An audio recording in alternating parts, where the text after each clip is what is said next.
நண்பர்கள் அனைவருக்கும் வணக்கம். இந்த காலகட்டங்களில் பேய் இருக்கா இல்லையா அப்படிங்கக்கூடிய சந்தேகம் நிறைய பேருக்கு இருக்குதுங்க. அதனால் நம்ம என்ன சொல்கிறோன்னா, முன்னோர்கள் பேசின பேச்சை சுருக்கமாக சொல்லி முடிச்சிருவாங்க.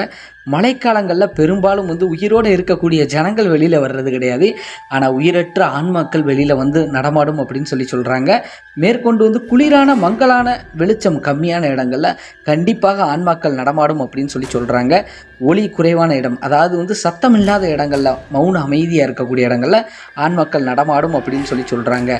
அந்த நேரத்தில் நிழலும் கூட உயிரோடு நடப்பது போல தோன்றுமா, அதாவது ஒரு நிழல் கூட நம்மளை பயமுறுத்தும் அப்படின்னு சொல்கிறாங்க. இது போல் தொடர்ச்சியாக பேய் ஸ்டோரி, அதாவது பேய்களை பற்றிய ஆராய்ச்சி தாங்க நம்ம சேனலில் ஓடிக்கிட்டு இருக்குது. பேய் கதைகள் இது போன்றது. நம்ம சேனலை நீங்கள் சப்ஸ்கிரைப் பண்ணி பக்கத்தில் இருக்கக்கூடிய ஆல் அப்படிங்கிற பெல் பட்டனை அழுத்தி வச்சுக்கிட்டிங்கன்னா உங்கள் கேள்விக்கான அடுத்தடுத்த சந்தேகங்களுக்கு பதில் நான் கொடுப்பேன் அப்படிங்கிறத தெரியப்படுத்திக்கிறேன். நண்பர்களே, நன்றி, வணக்கம்.